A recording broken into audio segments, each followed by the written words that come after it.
নমস্কাৰ, মই আপিল ৰহমানৰ স্বাগতম জনাইছোঁ এইটো ইউটিউব চেনেললৈ। চাওঁ আমি পঢ়িম ক্লাছ 7 সমাজ বিজ্ঞানৰ যিটো পাৰ্ট 5 আছে, আদি মধ্যযুগৰ ভাৰত। চ' এইটো তোমালোকৰ সমাজ বিচিত্ৰ কিতাপত আছে পাৰ্ট 5টো। চ' খুবেই ধুনীয়া এটা পাঠ। চ' এইটো পাঠৰ যিখিনি অনুশীলনীৰ প্ৰশ্ন দি আছে তোমালোকে চাবা। ইয়াত চাবা তোমালোকে পেজ নম্বৰ 43 ওপৰত দিয়া আছে যে আমি চৰকাৰক কি কি ৰাজহ দিওঁ বাৰু। গতিকে এইবিলাক প্ৰশ্ন ইম্পৰ্টেণ্ট পৰীক্ষাৰ কাৰণে। চ' এইবিলাক প্ৰশ্নৰ চলিউশ্যন কৰিম। লগতে কিতাপৰ পৰা দেখাই দিওঁ যে ক'ৰ পৰা উত্তৰখিনি মই দিলোঁ। তাৰপিছত যি অনুশীলনী 1 দিয়া আছে পেজ নম্বৰ 49ত, অনুশীলনী 1ৰ ধুনীয়াকৈ চলিউশ্যন কৰিম, ভিতৰৰ প্ৰশ্ন কৰিম। তাৰপিছত যি আমাক অনুশীলনী 2 দিছে এইটোৰো চলিউশ্যন কৰিম, ঠিক আছে। তাৰপিছত আমাক দলগত কাৰ্য দিছে, ভাবি ওলোৱা দিছে, আৰু অতিৰিক্ত প্ৰশ্ন, পাঠৰ ভিতৰৰ প্ৰশ্ন মই তোমালোকক ধুনীয়াকৈ বনাই দিম। তোমালোকে জাষ্ট চেনেলটো ছাবস্ক্ৰাইব কৰিবা আৰু ভিডিঅ'টো লাইক কৰি দিবা। চ' বহুতে কৈ থাকে যে ছাৰ আপুনি যে এনচাৰবিলাক দিয়ে ক'ৰ পৰা দিয়ে। চ' কিতাপৰ পৰাই দিওঁ। যেনেকুৱা যে অনুশীলনী 1ত আমাক প্ৰথমত কৈছে যে তলৰ প্ৰশ্নবোৰৰ উত্তৰ দিয়া। ক নম্বৰ প্ৰশ্ন যে ভাৰতৰ ইতিহাস অধ্যয়নত আদি মধ্যযুগ বুলিলে কোনচোৱা সময়ক বুজা যায়। গতিকে আদি মধ্যযুগ বুলিলে কোনচোৱা সময়ক বুজা যায়। এইফালে তোমালোকে চাবা পেজ নম্বৰ প্ৰথম পৃষ্ঠাতে আছে এইটো পাঠৰ 42 নম্বৰ পেজত চাবা। ইয়াত চাবা যে 7ম শতিকাৰ পৰা 12 শতিকালৈ ভাৰতৰ ৰাজনীতি আৰু সামাজিক জীৱনত অনেক পৰিৱৰ্তন ঘটিছিল। এইখিনি সময়তেই যুগ পৰিৱৰ্তনৰ পটভূমি ৰচনা হৈছিল। ভাৰতৰ ইতিহাসৰ এই চোৱাক আদি মধ্যযুগ বুলি অভিহিত কৰা হয়। গতিকে আদি মধ্যযুগ বুলি কোনখিনি সময়ক অভিহিত কৰা হয়? উত্তৰটো হ'ব 7ম শতিকাৰ পৰা 12 শতিকালৈ। চ' এনচাৰটো আমাক অকণমান বনাই লিখিবৰ কাৰণে এইটো অকণমান বনাই লিখিব লাগিব। গতিকে মই ধুনীয়াকৈ এনচাৰ দি দিছোঁ। যেনেকৈ তাৰ পিছৰ প্ৰশ্ন যিটো আছে অকণমান পিছতে মই টাইপিং আকাৰে এনচাৰখিনি দি দিম, টেনশ্যন নকৰিবা তোমালোক। খ নম্বৰ দিছে যে ৰজাই কোনবোৰ লোকক ভূমিদান কৰিছিল। গতিকে ৰজাই কোনবোৰ লোকক ভূমিদান কৰিছিল? চ' ইয়াত ওপৰত চাবা পেজ নম্বৰ 43ত 43 পেজৰ ওপৰত যে ব্ৰাহ্মণ, পুৰোহিত, ধৰ্মীয় স্থান আৰু নিজৰ বিষয়ববীয়াসকলক ভূমিদান দিয়াৰ প্ৰথা আছিল। গতিকে এইখিনি আমাক বনাই লিখিব লাগিব। এইখিনিকে শাসক মানে কি? ৰজাই ভূমিদান কৰিছিলে এইবিলাক লোকক। তাৰপিছত যদি নেক্সট আমি চাব যাওঁ, নেক্সট আমাক দিছে যে পুষ্যভূতি বংশৰ প্ৰতিষ্ঠাপক কোন? ইম্পৰ্টেণ্ট প্ৰশ্ন এইটো এটা পৰীক্ষাৰ কাৰণে। গতিকে পুষ্যভূতিত গ'লে তোমালোকে চাব পাৰিবা। চ' ইয়াত চাবা পুষ্যভূতি বংশৰ বিষয়ে দিয়া আছে, পুষ্যভূতি আৰু হৰ্ষবৰ্ধন। গতিকে ইয়াত চাবা যে 580 খ্ৰীষ্টাব্দত প্ৰভাকৰ বৰ্ধনে থানেশ্বৰত পুষ্যভূতি বংশৰ প্ৰতিষ্ঠা কৰিছিল। গতিকে ইয়াৰ পৰা ইয়ালৈকে এনচাৰটো লিখিব লাগিব, ঠিক আছে। বা শ্বৰ্ট কৰিও লিখিব পাৰা যে পুষ্যভূতি বংশৰ প্ৰতিষ্ঠাতা আছিল প্ৰভাকৰ বৰ্ধন, আৰু এই হৰ্ষবৰ্ধন আছিলে এই পুষ্যভূতি বংশৰ শ্ৰেষ্ঠ ৰজা, ঠিক আছে। চ' উত্তৰখিনি মুঠতে মই কিতাপৰ পৰা দিছোঁ, সেইটোলৈ তোমালোকে একো টেনশ্যন নকৰিবা, একো সন্দেহ নাৰাখিবা, ঠিক আছে। যেনেকুৱা এইটো প্ৰশ্ন আছে যে হৰ্ষবৰ্ধনৰ ৰাজত্বকালত ভাৰতলৈ অহা চীনা পৰিব্ৰাজকজন কোন আছিল। গতিকে চীনা পৰিব্ৰাজক আছিল কোন? হিউৱেন চাং আছিলে, ঠিক আছে। চাবা ইয়াত যে হিউৱেন চাং আছিল কি? চীনা পৰিব্ৰাজক হিউৱেন চাং এই হৰ্ষবৰ্ধনৰ দিনত আহিছিলে। আৰু হৰ্ষবৰ্ধনৰ দিনত অহাৰ সময়ত এই হিউৱেন চাঙে নালন্দা বিশ্ববিদ্যালয়ত কি কৰিছিলে? শিক্ষাৰত কৰিছিলে। তাৰ উপৰিও আমাৰ অসমৰ সেই সময়ৰ কামৰূপৰ ৰজা আছিল কোন?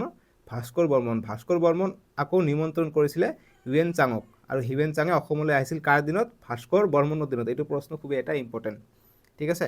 চ' যি কি নহওক আমি প্ৰথমত অনুশীলনী 1টো ধুনীয়াকৈ চলিউশ্যন কৰি লওঁ, টাইপিং আকাৰে ধুনীয়াকৈ এনচাৰ আনিছোঁ, ঠিক আছে। তোমালোকে জাষ্ট লিখি যোৱা, সন্দেহত লিখি যাবা, পৰীক্ষাত তোমালোকে এইবিলাক লিখিলে ফুল নম্বৰ পাবা। অনুশীলনী 1 আমাক পৃষ্ঠা নং 49ত দিয়া আছে। 1 নম্বৰ কৈছে যে তলৰ প্ৰশ্নবোৰৰ উত্তৰ দিয়া।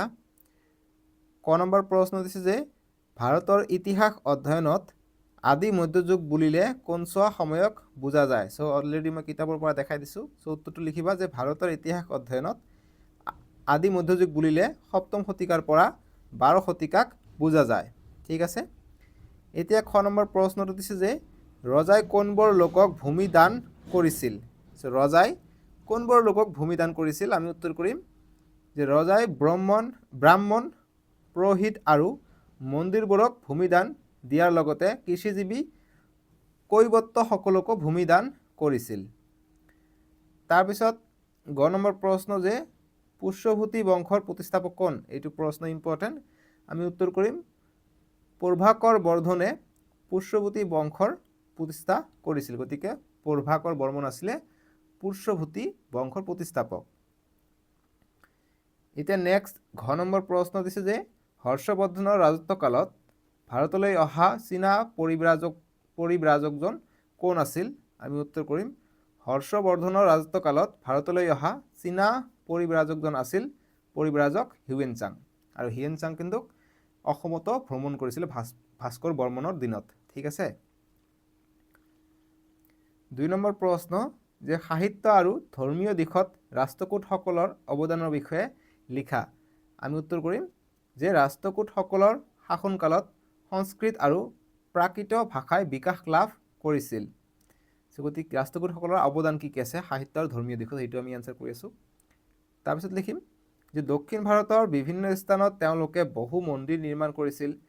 ইলোৰাৰ কৈলাশনাথ মন্দিৰটো প্ৰথম কৃষ্ণৰ শাসনকালত নিৰ্মাণ কৰা হৈছিল। গতিকে কৃষ্ণ আছিল ৰজা, গতিকে প্ৰথম কৃষ্ণ মানে কৃষ্ণ ওৱানৰ সময়ত ইলোৰাৰ কৈলাশনাথ মন্দিৰটো কি হৈছিলে স্থাপন কৰা হৈছিলে বা নিৰ্মাণ কৰা হৈছিলে। তাৰপিছত লিখিম যে ৰজা আমেক বৰ্ষৰ সাহিত্যৰ পৃষ্ঠপোষক আছিল। তাৰপিছত লিখিম যে তেওঁ ৰচনা কৰা কবিৰাজমাৰ্গ কানাড়া ভাষাত ৰচিত এখন উল্লেখযোগ্য কাব্য।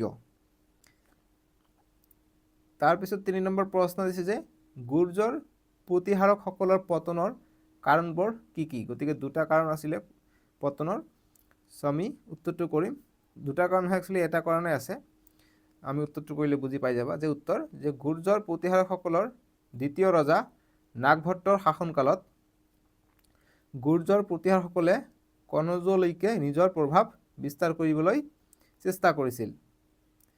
ফলত কনৌজত ইতিমধ্যে প্ৰভাৱশালী হৈ থকা আন 2টা বংশ ৰাষ্ট্ৰকূট আৰু পালসকলৰ লগত তেওঁলোকৰ সংঘাত হৈছিলে। ঠিক আছে। তাৰপিছত আমাক লিখিব লাগিব যে 10ম শতিকাৰ আৰম্ভণিতে গুৰ্জৰ প্ৰতিহাৰকসকলে ৰাষ্ট্ৰকূটসকলৰ আক্ৰমণৰ সন্মুখীন হৈছিল। ৰাষ্ট্ৰকূট ৰজাই কনৌজ চহৰ আক্ৰমণ কৰি ইয়াক ধ্বংসপুত পৰিণত কৰিছিল। গতিকে ৰাষ্ট্ৰকূটৰ লগত সংঘাত লগাৰ ফলত গুৰ্জ প্ৰতিহাৰসকলৰ বা গুৰ্জ প্ৰতিহাৰ বংশৰ কি হৈছিলে অন্ত পৰিছে। লাষ্টত দিবা যে এনেকৈ গুৰ্জ প্ৰতিহাৰসকলৰ পতন হৈছিল। এতিয়া 4 নম্বৰ প্ৰশ্ন কৈছে যে পালসকলে কেনেদৰে প্ৰশাসনিক কাৰ্য চলাইছিল তাৰ বিষয়ে চমুকৈ লিখা। ইম্পৰ্টেণ্ট প্ৰশ্ন এইটো। আমি উত্তৰ কৰিম যে পালসকলে তেওঁলোকৰ ৰাজ্যখন ভুক্তি বিষয়া আৰু মণ্ডল এই 3টা প্ৰশাসনীয় গোটত ভাগ কৰিছিল। প্ৰতিটো গোটৰ দায়িত্বত এজন বা ততোধিক বিষয়া আছিল। গ্ৰামপতি আৰু 10 গ্ৰামিকা নামৰ বিষয়াৰ হাতত গাঁওবোৰ প্ৰশাসনৰ দায়িত্ব অৰ্পণ কৰা হৈছিল। লাষ্টত লিখিম যে এনেদৰে পালসকলে প্ৰশাসনিক কাৰ্য চলাইছিল। এতিয়া 5 নম্বৰ প্ৰশ্ন দিছে যে প্ৰশাসনিক সুবিধাৰ বাবে ৰাষ্ট্ৰকূট আৰু গুৰ্জৰ প্ৰতিহাৰসকলে নিজৰ নিজৰ ৰাজ্যবোৰক কি কি ভাগত ভাগ কৰিছিল নামবোৰ উল্লেখ কৰা। ৰাষ্ট্ৰকূট আৰু গুৰ্জ প্ৰতিহাৰসকলে কেনেকুৱা ধৰণে প্ৰশাসনিক সুবিধাৰ কাৰণে ব্যৱস্থা কৰিছিলে। গতিকে প্ৰথম আমি ৰাষ্ট্ৰকূটৰ কাৰণে লিখোঁ যে 5ৰ উত্তৰ যে প্ৰশাসনৰ সুবিধাৰ বাবে ৰাষ্ট্ৰকূটসকলে নিজৰ ৰাজ্যখন ৰাষ্ট্ৰ অৰ্থাৎ প্ৰদেশ, বিষয় অৰ্থাৎ জিলা আৰু ভুক্তি এই 3টা প্ৰধান ভাগত ভাগ কৰিছিল। ৰাষ্ট্ৰ বা প্ৰদেশৰ দায়িত্বত থকা বিষয়াজনক ৰাষ্ট্ৰপতি আৰু বিষয় বা জিলাৰ বিষয়কজনক বিষয়পতি বুলি কোৱা হৈছিল। এতিয়া আমি গুৰ্জৰ প্ৰতিহাৰৰ যিটো শাসন ব্যৱস্থা প্ৰশাসন ব্যৱস্থা সেইটো আমি চাওঁ, যিটো সুবিধাৰ কাৰণে বনোৱা হৈছিল। লিখিম যে গুৰ্জৰ প্ৰতিহাৰকসকলে শাসন সুবিধাৰ্থে ৰাজ্যখনক কেইবাখনো প্ৰদেশত ভাগ কৰি লৈছিল। প্ৰদেশবোৰক আকৌ ভুক্তি আৰু মণ্ডল নামেৰে আন 2টা প্ৰশাসনিক গোটত ভাগ কৰিছিল। ইয়াৰ উপৰি প্ৰতিটো মণ্ডলৰ তলত কেইবাখনো নগৰ আৰু গাঁও আছিল। আমি অনুশীলনী 1ৰ সকলো সলিউশন কৰিলোঁ, উত্তৰ কৰিলোঁ। এতিয়া নেক্সট প্ৰশ্ন যি দিয়া আছে আমাক অনুশীলনী 2 পৃষ্ঠা নং 50ত দিয়া আছে। আমাক কৈছে যে তলৰ প্ৰশ্নবোৰৰ উত্তৰ দিয়া। ক নম্বৰ প্ৰশ্ন কৈছে যে ভাৰতবৰ্ষ আক্ৰমণ কৰাৰ প্ৰথম বিদেশী শক্তি কোন আছিল। গতিকে ভাৰতবৰ্ষ এইফালে পেজ দিয়া আছে। অনুশীলনীটোৰ সদায় ওপৰত থাকে। এইটো অনুশীলনী শেষ হ'ল, গতিকে এইটো অনুশীলনীৰ প্ৰশ্ন ওপৰতে এনচাৰ আছে। নেক্সট অনুশীলনী 2 নেক্সট অনুশীলনী 1ৰ তলৰ পৰা এনচাৰবিলাক পাব। যেনেকুৱা যে ভাৰতবৰ্ষত আক্ৰমণ কৰা প্ৰথম বিদেশী শক্তি আছিল আৰবসকল। গতিকে এইটো হ'ব 1 নম্বৰটো এনচাৰ অনুশীলনী 2ৰ। ঠিক আছে। তাৰপিছত যিটো প্ৰশ্ন দিছে তাৰপিছত কৈছে যে আৰবসকলৰ আগমনৰ সময়ত সিন্ধু অঞ্চলৰ ৰজা কোন আছিল। গতিকে সিন্ধু অঞ্চলৰ ৰজা কোন আছিল তোমালোকে পাঠটো পঢ়িলে তোমালোকে পাই যাবা যে সিন্ধু অঞ্চলৰ ৰজা কোন আছিলে আৰবসকল যেতিয়া কি কৰিছিলে আক্ৰমণ কৰিছিলে। ইয়াত চাবা যে তেওঁলোকৰ আগমনৰ সময়ত অৰ্থাৎ আৰবসকলৰ আগমনৰ সময়ত সিন্ধু ৰজা আছিল কোন? দাহিৰ। উত্তৰটো হ'ব দাহিৰ। বুজি পাইছা? তাৰপিছত নেক্সট প্ৰশ্ন যিটো দিছে যে চুলতান মাহমুদে কিমানবাৰ ভাৰত আক্ৰমণ কৰিছিল? গতিকে চুলতান মাহমুদে ওপৰত পাবা পেজ নম্বৰ 50ৰ ওপৰত আমাক ইয়াত চুলতান মাহমুদৰ বিষয়ে দিছে। তেওঁ 1000 খ্ৰীষ্টাব্দৰ পৰা 1027 খ্ৰীষ্টাব্দৰ ভিতৰত, গতিকে 27 বছৰৰ ভিতৰত 17 বাৰ ভাৰত আক্ৰমণ কৰিছিলে। 17 বাৰ। বুজি পাইছা? যি কি নহওক আমি এইখিনিৰ উত্তৰ অনুশীলনী 2ৰ উত্তৰ আমি টাইপিং আকাৰে তোমালোকক দেখাই দিওঁ, তোমালোকে লিখি যোৱা আৰু বুজি যোৱা। এতিয়া আমাক দিছে অনুশীলনী 2 পৃষ্ঠা নং 51 দিছে 51। 1 নম্বৰ কৈছে যে তলৰ প্ৰশ্নবোৰৰ উত্তৰ দিয়া। 1ৰ ক নম্বৰ প্ৰশ্ন দিছে যে ভাৰতবৰ্ষ আক্ৰমণ কৰা প্ৰথম বিদেশী শক্তি কোন আছিল? চ' মই কিতাপত দেখাই দিছোঁ এনচাৰ। চ' এনচাৰটো লিখিম, উত্তৰ লিখিম যে ভাৰতবৰ্ষ আক্ৰমণ কৰা প্ৰথম বিদেশী শক্তি আছিল আৰবসকল। চ' তুৰ্কীসকলেও আক্ৰমণ কৰিছিলে, কিন্তু প্ৰথম আক্ৰমণ কৰিছিলে আৰবসকল, মনত ৰাখিবা। খ নম্বৰ যে আৰবসকলৰ আগমনৰ সময়ত সিন্ধু অঞ্চলৰ ৰজা কোন আছিল? আমি উত্তৰ কৰিম আৰবসকলৰ আগমনৰ সময়ত সিন্ধু অঞ্চলৰ ৰজা আছিল দাহিৰ। এইটোৰ এনচাৰ মই দেখাই দিছোঁ, নহয় জানো? গ নম্বৰ যে চুলতান মাহমুদে কিমানবাৰ ভাৰত আক্ৰমণ কৰিছিল? আমি উত্তৰ কৰিম চুলতান মাহমুদে 17 বাৰ ভাৰত আক্ৰমণ কৰিছিল। ঘ নম্বৰ প্ৰশ্ন যে ভাৰতত কেতিয়াৰ পৰা চুলতানী আমলৰ আৰম্ভণি হৈছিল? আমি উত্তৰ কৰিম 1206 খ্ৰীষ্টাব্দৰ পৰা কুতুবুদ্দিন আইবাকৰ নেতৃত্বত ভাৰতত চুলতানী আমলৰ আৰম্ভণি হৈছিল। 2 নম্বৰ প্ৰশ্ন তোমালোকৰ এইটো অনুসৰণী পৃষ্ঠা নং 50 আৰু 150 আছে, আৰু 2 নম্বৰ প্ৰশ্নটো 150 আছে, ওপৰত চাবা যে আৰবসকলে কোন কোন অঞ্চলত নিজৰ শাসন বিস্তাৰ কৰিছিল? আমি উত্তৰ কৰিম আৰবসকলে বৰ্তমান পাকিস্তানৰ সিন্ধু প্ৰদেশৰ দেৱাল, বৰ্তমান কৰাচীৰ কাষত অৱস্থিত, তাৰপিছত ব্ৰাহ্মণবাদ অৰ্থাৎ বৰ্তমান পাকিস্তানৰ মঞ্জুৰা, হায়দৰাবাদ পাকিস্তানত আছে, এতিয়া মুলতান অঞ্চলত নিজৰ শাসন বিস্তাৰ কৰিছিল।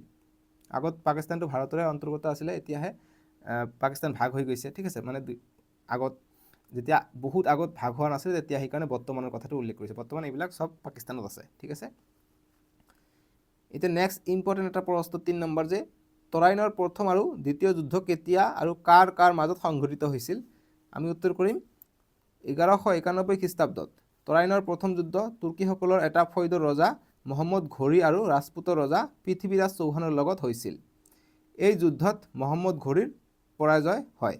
গতিকে এই প্ৰথম যুদ্ধ তৰাইনৰ প্ৰথম যুদ্ধত মহম্মদ ঘোৰী হাৰিছিলে আৰু পৃথ্বীৰাজ চৌহান জিকিছিলে।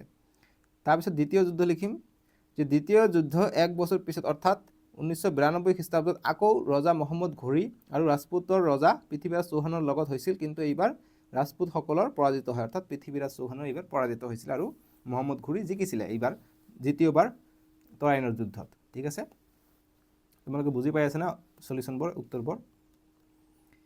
এতিয়া দিছে আমাক 4 নম্বৰ প্ৰশ্ন যে তুৰ্কীসকলে ভাৰত আক্ৰমণ কৰাৰ মূল কাৰণ কি আছিল? আমি উত্তৰ কৰিম তুৰ্কীসকলে ভাৰত আক্ৰমণ কৰাৰ মূল কাৰণ আছিল ভাৰতক লুটপাট চলোৱা।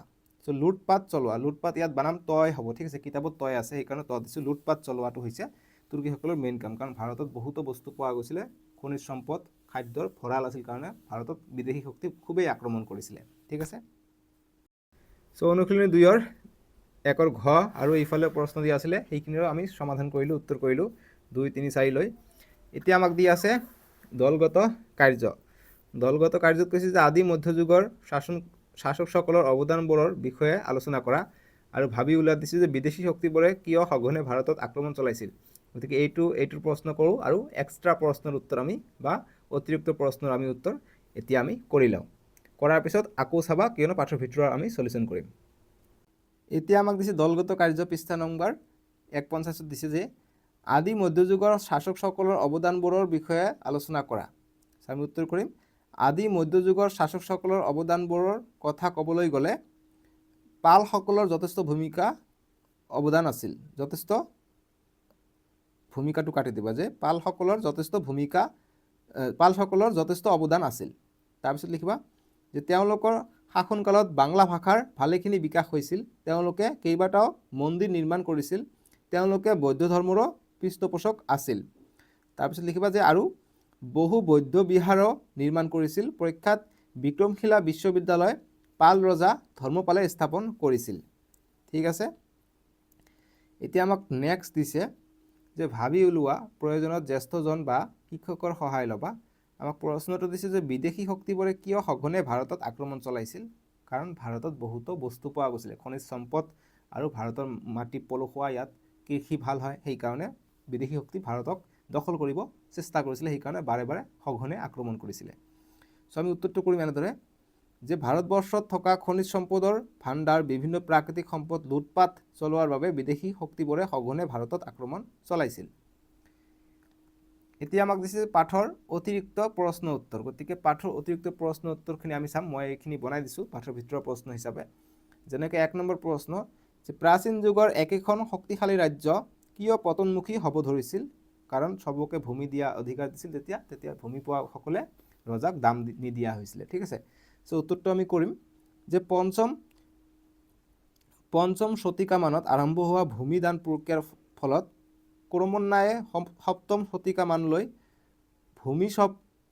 ভূমিস্বামীসকলে যথেষ্ট শক্তিশালী হৈ উঠিল। গতিকে ভূমিস্বামীকণ, যিসকলক ভূমি দান কৰিছিল ৰজাই, ৰাজ্যৰ শাসকৰ সমান্তৰালকৈ নিজৰ প্ৰদেশত এলেকাক এওঁলোকো সমানে প্ৰভাৱশালী হৈছিল। গতিকে নিজৰ প্ৰদেশৰ লগতে এওঁলোকেও সমানে প্ৰভাৱশালী হৈছিল। পাছলৈ অধিক শক্তি ভূস্বামীসকলে ৰজাক আওকাণ কৰিবলৈ আৰম্ভ কৰিছিল।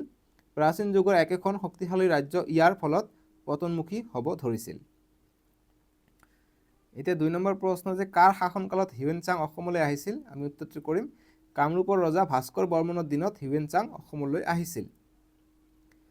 3 নম্বৰ প্ৰশ্ন যে প্ৰাচীন নালন্দা বিশ্ববিদ্যালয় বৰ্তমানৰ ক'ত অৱস্থিত। আমি উত্তৰ কৰিম বিহাৰ ৰাজ্যত অৱস্থিত। বৰ্তমানৰ বিহাৰ ৰাজ্যত অৱস্থিত আছিল নালন্দা বিশ্ববিদ্যালয়, আৰু এতিয়াও আছে। ঠিক আছে, এতিয়া 4 নম্বৰ যে প্ৰাচীন নালন্দা বিশ্ববিদ্যালয়ৰ সমসাময়িক বিশ্ববিদ্যালয় দুখনৰ নাম কি বা দুখনৰ কি নাম আছিল। আমি উত্তৰ কৰিম যে প্ৰাচীন নালন্দা বিশ্ববিদ্যালয়ৰ সমসাময়িক বিশ্ববিদ্যালয় দুখনৰ নাম আছিল তক্ষশিলা আৰু বিক্ৰমশিলা। এতিয়া 5 নম্বৰ প্ৰশ্ন MCQ আকাৰে দিছোঁ, ইম্পৰ্টেণ্ট যে পুষ্যভূতি ৰাজবংশ সৰ্বশ্ৰেষ্ঠ এটা দিবা। ইয়াত পেট কৰা এটা দিবা যে পুষ্যভূতি ৰাজবংশৰ সৰ্বশ্ৰেষ্ঠ ৰজা তলৰ কোন আছিল। গতিকে সৰ্বশ্ৰেষ্ঠ ৰজা কোন আছিলে, পুষ্যভূতি বংশৰ। এ দিছে প্ৰভাকৰ বৰ্ধন, বি দিছে হৰ্ষবৰ্ধন, চি দিছে হিউৱেন-চাং, ডি দিছে ভাস্কৰ বৰ্মন। চ' প্ৰভাকৰ বৰ্মন কি আছিলে, পুষ্যভূতি ৰাজবংশৰ প্ৰতিষ্ঠাতা আছিলে, কিন্তু সৰ্বশ্ৰেষ্ঠ ৰজা কোন আছিলে, হৰ্ষবৰ্ধনহে আছিলে। গতিকে বি হ'ব এনচাৰটো হৰ্ষবৰ্ধন। ঠিক আছে, নেক্সট প্ৰশ্ন যে প্ৰাচীন নালন্দা বিশ্ববিদ্যালয় কোনে প্ৰতিষ্ঠা কৰিছিল। ইম্পৰ্টেণ্ট, আমি উত্তৰ কৰিম যে প্ৰাচীন নালন্দা বিশ্ববিদ্যালয় গুপ্তসকলৰ সম্ৰাট প্ৰথম কুমাৰ গুপ্তই প্ৰতিষ্ঠা কৰিছিলে। গতিকে কুমাৰ গুপ্ত 1 প্ৰতিষ্ঠা কৰিছিলে। আমি এইবিলাক প্ৰশ্ন উত্তৰ কৰিলোঁ আৰু এক্সট্ৰা প্ৰশ্নৰ উত্তৰ কৰিলোঁ। এতিয়া তোমালোকে পাঠটোৰ আৰম্ভণিত যাবা, এইফালে পেজ নম্বৰ 43 43 পেজত এটা কৰি দিছে আমাক যে কৰি চোৱা যে আমি চৰকাৰক কি কি ৰাজহ দিওঁ বাৰু। আমি চৰকাৰক কি কি ৰাজহ দিওঁ বাৰু। যেনেকুৱা আগত যেতিয়া ৰজাৰ শাসন আছিলে তেতিয়া মানুহে ভূমিৰ ব্যৱহাৰৰ বিনিময়ত ৰজাক ৰাজহ দিছিল। যেনেকুৱা ভূমিত খেতিয়কসকলে কৃষি কৰোঁতে মানে কি যিমানখিনি উপাৰ্জন হৈছিলে তাৰে পৰা আধা দিছিলে। তেনেকৈ আমি ভাৰত চৰকাৰক কি কি ৰাজহ দিওঁ বাৰু। গতিকে আমি ভাৰত চৰকাৰক আমি আগৰ দৰে ধান চাউল নিদিওঁ, এতিয়া আমি টকা দিওঁ। ঠিক আছে, আমি ডাইৰেক্ট প্ৰত্যক্ষ টকা দিওঁ বা পৰোক্ষ দিওঁ।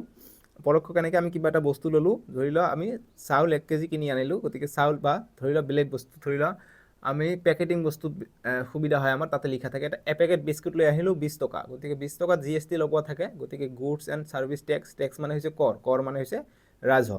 ঠিক আছে, গতিকে তাতে কৰ থাকে।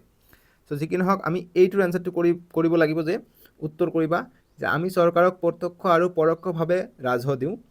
প্ৰত্যক্ষ ৰাজহ যেনে প্ৰতি বছৰে উপাৰ্জনৰ কিছু অংশ চৰকাৰক দিয়া হয়, আনহাতে পৰোক্ষ ৰাজহ কিবা বস্তু বজাৰৰ পৰা কিনিলে তাৰ ওপৰত কৰ ধাৰ্য কৰা থাকে।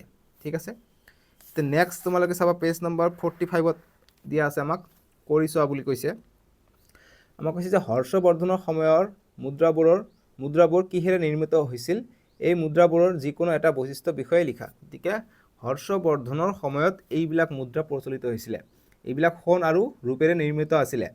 এইটো পাঠটোত উল্লেখ নাই, কিন্তু এইটো আগৰ যিটো কিতাপ আছিলে সমাজ বিজ্ঞান ডাইৰেক্ট সমাজ বিজ্ঞান তাতে উল্লেখ আছে যে হৰ্ষবৰ্ধনৰ সময়ত তেওঁ সোণ আৰু ৰূপৰ মুদ্ৰা ব্যৱহাৰ কৰিছিলে আৰু তেওঁ ধৰ্মনিৰপেক্ষ আছিলে আৰু তেওঁৰ কিন্তু কৰৰ বোজা কিন্তু কম আছিল হিউৱেন চাঙৰ মতে হৰ্ষবৰ্ধনৰ দিনত আৰু মুদ্ৰা কিহেৰে নিৰ্মিত গতিকে সোণ আৰু ৰূপেৰে আৰু ইয়াত কৈছে যে এই মুদ্ৰাবোৰৰ যিকোনো এটা বৈশিষ্ট্য গতিকে ইয়াৰ বহুতো বৈশিষ্ট্য আছে যেনেকুৱা পিছফালে ময়ূৰৰ চিহ্ন আছে আৰু আগফালে বাওঁফালে চোৱা ৰজা আৰু ওপৰত ক্ৰাউনত ওপৰত এটা কি মুকুট পিন্ধা আছে ঠিক আছে গতিকে মই অকল ময়ূৰটোৱে দিছোঁ চ' তোমালোকে এইটোৰ এনচাৰটো কৰিবা যে হৰ্ষবৰ্ধনৰ সময়ৰ মুদ্ৰাবোৰ সোণ আৰু ৰূপেৰে নিৰ্মিত হৈছিল মুদ্ৰাবোৰৰ এটা বৈশিষ্ট্য হ'ল এই মুদ্ৰাৰ পিছফালে ময়ূৰ চৰাই খোদিত ৰূপত আছিল ঠিক আছে এইখিনি লিখিবা হৈ যাব বুজি পালানে তোমালোক এতিয়া নেক্সট তোমালোকে চাব পাৰিবা পেজ নম্বৰ 47ত পেজ নম্বৰ 47ত আমাক দি আছে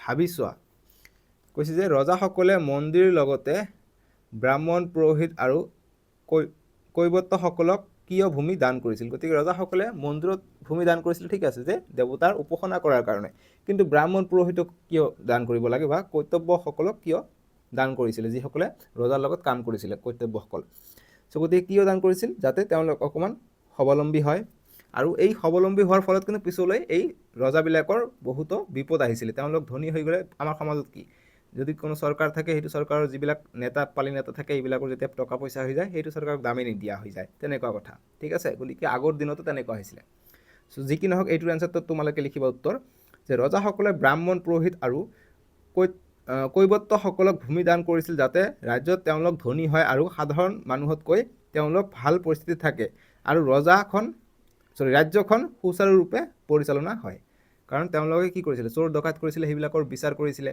এই কিসকলে কৰ্তব্যসকলে বুজি পাইছা এইখিনি আমি সলিউশ্যন কৰিলোঁ এনচাৰ কৰিলোঁ আৰু এক্সট্ৰা প্ৰশ্নখিনি মই ধুনীয়াকৈ দিছোঁ তোমালোকে সেইখিনি বুজি পাইছা চ' তোমালোকে চাবা এতিয়া মই দিছোঁ কি যে পুষ্যভূতি বংশৰ প্ৰতিষ্ঠাপক দিছোঁ কিন্তু যদি প্ৰশ্ন আহে যে গুৰ্জ বংশৰ প্ৰতিষ্ঠাতা কোন আহে যদি প্ৰশ্ন সেইটো লিখিব লাগিব যে গুৰ্জ প্ৰতিহাৰ বংশৰ গতিকে গুৰ্জ প্ৰতিহাৰ বংশৰ প্ৰতিষ্ঠাতা আছিল হৰিশ্চন্দ্ৰ নামৰ এজন ব্ৰাহ্মণ গতিকে গুৰ্জৰ প্ৰতিহাৰ বংশৰ প্ৰতিষ্ঠাতা কোন উত্তৰটো কৰিব লাগিব হৰিশ্চন্দ্ৰ ঠিক আছে এইটো মই দেখাই দিম বাবে এইটো মই দিয়া নাই এইটো তোমালোকক মই ইয়াত দেখাই দিলোঁ তাৰপিছত এই যে হৰ্ষবৰ্ধনৰ দিনত বা এই হৰিশ্চন্দ্ৰৰ দিনত হৰিশ্চন্দ্ৰৰ পিছে পিছে নাগভট্ট হৈছিলে প্ৰথম নাগভট্ট ৰজা হৈছিলে তাৰপিছত দ্বিতীয় নাগভট্ট ৰজা হৈছিলে গুৰ্জ প্ৰতিহাৰৰ ঠিক আছে গতিকে তেওঁলোক যেতিয়া কনৌজলৈ প্ৰভাৱ বিস্তাৰ কৰিবলৈ আহিছিলে তেতিয়া এই তাতে কনৌজত ৰাষ্ট্ৰকূট আৰু পালসকলৰ মাজত সংঘাত হৈছিলে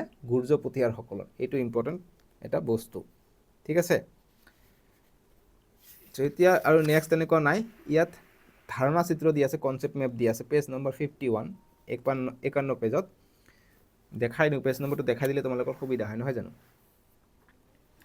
ইয়াত চাবা ইয়াত পাৰ্টটোত কি আমি বিষয় পঢ়িছোঁ ইয়াত আমাক উল্লেখ আছে সেইখিনি পঢ়িলে আমাৰ সুবিধা হয় বহুতখিনি যেনেকুৱা যে আদি মধ্যযুগৰ ভাৰত প্ৰথমত কি হৈছে যুগ পৰিৱৰ্তনৰ কাৰক আহিছে তাৰপিছত আদি মধ্যযুগৰ প্ৰধান আঞ্চলিক শক্তিবোৰ আহিছিলে গতিকে আঞ্চলিক শক্তিবোৰ কি আছিলে প্ৰথমত আছিলে পুষ্যভূতিসকল আৰু হৰ্ষবৰ্ধন তাৰপিছত ইহঁতৰ পিছত পালসকল ৰাষ্ট্ৰকূটসকল আৰু গুৰ্জৰ প্ৰতিহাৰকসকল তাৰপিছত বিদেশী শক্তি যেনেকুৱা আৰবসকল আহিছিলে তুৰ্কীসকল আহিছিলে এইবিলাকৰ লগত পূৰা কাজিয়া লাগিছিলে যেনেকুৱা তুৰ্কীসকলৰ লগত 17 বাৰ ভাৰত আক্ৰমণ কৰিছিলে কিন্তু ঠিক আছে আৰু তুৰ্কীসকলৰ লগত তৰাইনৰ যুদ্ধ হৈছিলে প্ৰথম আৰু দ্বিতীয় গতিকে প্ৰথম যুদ্ধত আমাৰ ভাৰতৰ বা তেতিয়াৰ ভাৰতৰ যি পৃথিৱীৰাজ চৌহান আছিল তাই জিকিছিলে আৰু নেক্সট তুৰ্কীসকলে যেতিয়া আক্ৰমণ কৰিছিলে তেতিয়া পৃথিৱীৰাজ চৌহান হাৰিছিলে আৰু কোন জিকিছিলে মহম্মদ ঘৰীয়ে জিকিছিলে ঠিক আছে এইখিনিত আছে আমাৰ উল্লেখটো তৰাইনৰ যুদ্ধত যে উত্তৰ কৰিছোঁ ইয়াৰ পৰাই দিছোঁ ঠিক আছে 1991 আৰু এবছৰ পাছত অৰ্থাৎ 1191 আৰু এবছৰ পিছত 1192 তৰাইনৰ যুদ্ধ হৈছিলে যি কি নহওক তোমালোকে পাৰ্টটো বুজি পাইছা বুলি মই আশা কৰিলোঁ নেক্সট ভিডিঅ' ডিছক্ৰিপশ্যনত দি আছে নহ'লে স্ক্ৰীণতো দিব আৰু তোমালোকৰ কাৰণে প্লেলিষ্টটো বনাই দিয়া আছে প্লেলিষ্টত গৈ পাৰ্ট 6 মধ্যযুগৰ ভাৰত চাব পাৰা নহ'লে স্ক্ৰীণত ক্লিক কৰি চাব পাৰা আজিলৈকে আহোঁ দিয়ক বাই বাই টেক কেয়াৰ